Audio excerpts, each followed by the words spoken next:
የነገደ እስራኤሉ ካህን የዒምራንና የሐና ልጅ ናት።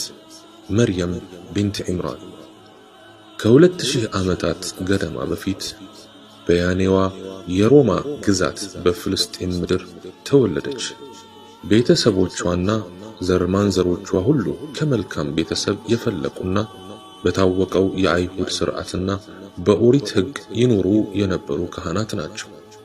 መላዋን ፍልስጤምና አካባቢዋን ያስተዳደሩ የነበሩት ሮማውያን የጣዖት አምልኮትን የሚከተሉ አሕዛብ የነበሩ ሲሆን ከረጅም ጊዜ ጀምሮ የአላህን ሕግጋት በተወሰነ መልኩም ቢሆን ይከተሉ የነበሩት የአይሁድ ሕዝቦች በአንድ ወቅት ከመላው የሰው ዘር ሁሉ በፈጣሪ ዘንድ የተመረጡ ሕዝቦች ሆነው እንደነበር አላህ በቁርአን ሲገልጽ እንዲህ ይላል። የእስራኤል ልጆች ሆይ ያችን በእናንተ ላይ የለገስኳትን ጸጋዬንና እኔም በዓለማት ላይ ያበለጥኳችሁ አባቶቻችሁን በጊዜያቸው ከነበሩት ዓለማት ያበለጥኳቸው መሆኔን አስታውሱ። ሆኖም ግን ነገደ እስራኤል የኋላ በአመፃና የሰይጣንን መንገድ በመከተል አባዜ ተለክፈው የፈጣሪያቸውን ሞገስ አጡ፣ ተዋረዱም። ነቢያትንና ቅዱስ የሆኑ ካህናትን ያለምንም በቂ ምክንያት ያሳድዱና ይገሉም ነበር። ከዚያም ወደ ባዕድ አምልኮና ሌላም የዘቀጠ ስነ ምግባር ወደ መከተል ተሽቀነጠሩ። አላህ እንዲህ ይላል፣ የእስራኤልን ልጆች የጠበቀ ቃል ኪዳን በርግጥ ያዝንባቸው፣ ወደ እነሱም መልእክተኞችን ላከን። ነፍሶቻቸው በማትወደው ነገር መልእክተኛ በመጣቸው ቁጥር ከፊሉን አስተባበሉ፣ ከፊሉንም ይገድላሉ። ሱረቱል ማኢዳ። እንግዲህ መርየም የተወለደችው የአይሁድ ሕዝብ ይህን በመሰለው ምስቅልቅልና የሥነ ምግባር ውጥንቅጥ ውስጥ ገብቶ ይዳክር በነበረበት ወቅት ሲሆን መሲሕ ይመጣል ብለው የሚጠባበቁት ጊዜም ነበር። እናም መርየም እርሷ በማታውቀው ሁኔታ የዓለማቱ ጌታ አላህ ሱብሓነሁ ወተዓላ ለዚህ የተቀደሰ ተልእኮ በማጨት ለኃላፊነት እያዘጋጃት ነበር።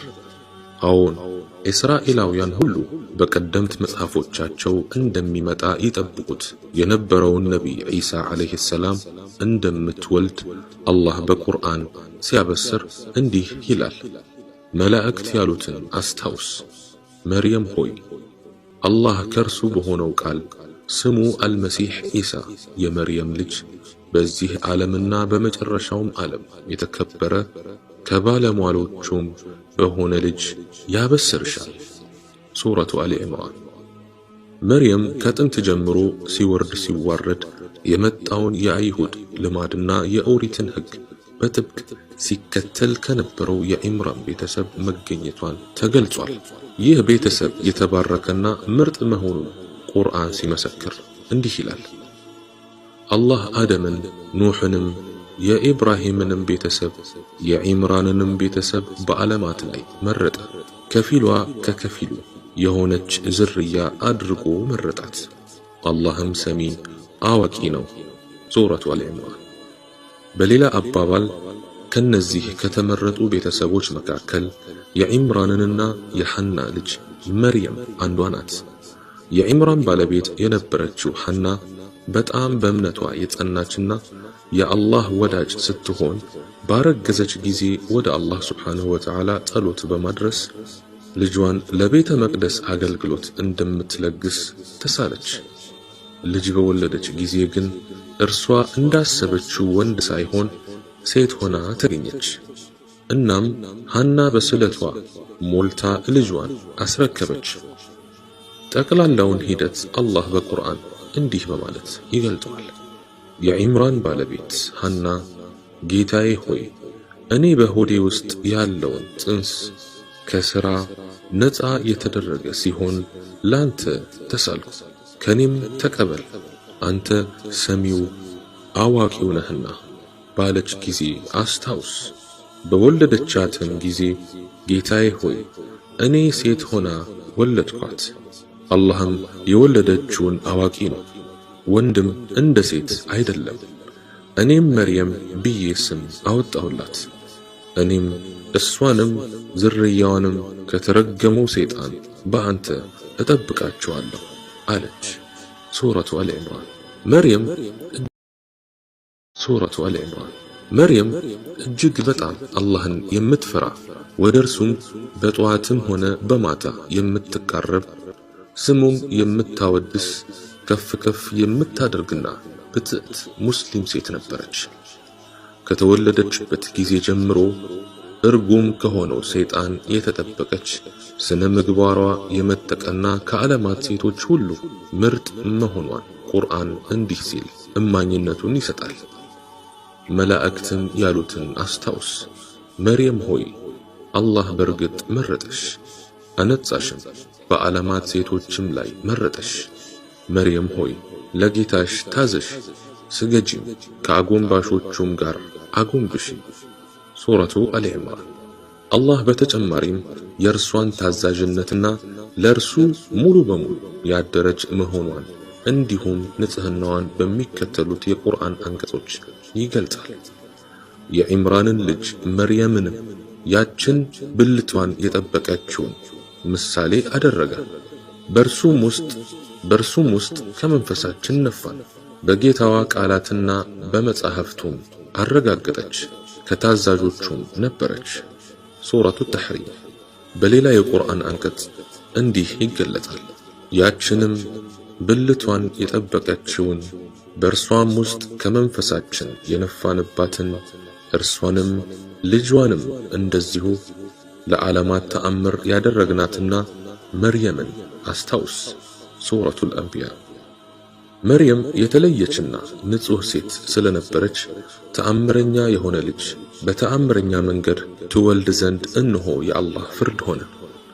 ይህ ማለት ግን እርሷ ከሰውነት በላይ ከፍ የምትልና መለኮታዊነት ያላት ናት ማለት አይደለም። የወለደችውም ልጅ ዒሳ ዓለይሂ ሰላም እንዲሁ ሰው የሆነ ነቢይ እንጂ ሌላ አልነበረም። ከሴቶች ሁሉ የተመረጠች እንደ መሆኗ ከወንድ ጋር ሳትጋባ ግንኙነትም ሳታደርግ ልጅ እንደምትወልድ መልአክ ብስራት ነገራት። መርየም በዚያ ጊዜ ገና ድንግል ነበረች።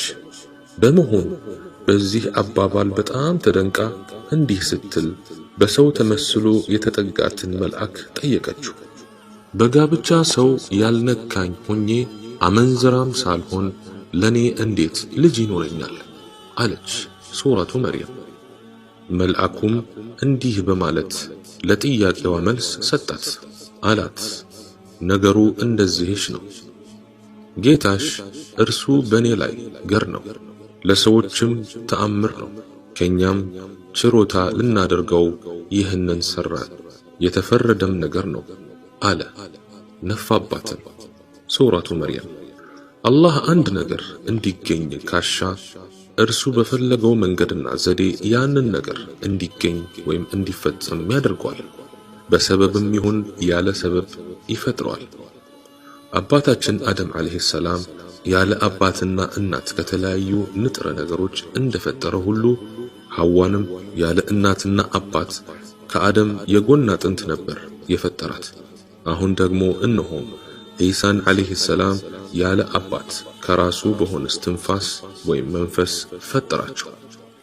ይህን ሁሉ ተአምራዊ ክስተት የተመለከቱ ጥቂት ሰዎች ቀስ በቀስ በፈጠሩት ከትክክለኛውና ነባራዊ ሁኔታ ያፈነገጠ አስተሳሰብ ምክንያት ዒሳ ዓለይሂ ሰላም ከሰለስቱ መለኮት አንዱ ተደርገው ሊወሰዱና በአብዛኛው የክርስትና ሃይማኖት ተከታይ ዘንድ ሊመለኩ ችለዋል።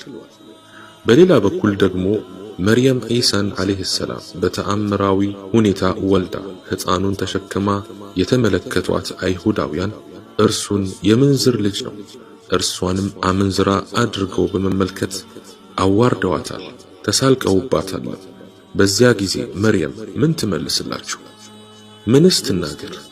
በጊዜው ማድረግ የቻለችው ከፍተኛ ትዕግስትን መላበስና ወደ ልጇ መጠቆም ብቻ ነበር።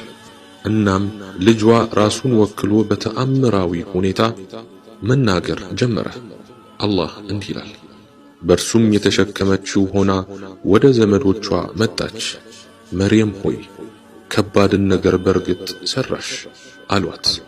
የሃሩን እህት ሆይ አባትሽ መጥፎ ሰው አልነበረም፣ እናትሽም አመንዝራ አልነበረችም አሏት። ወደ እርሱም ጠቀሰች። በአንቀልባ ያለን ሕፃን እንዴት እናናገራለን አሉ።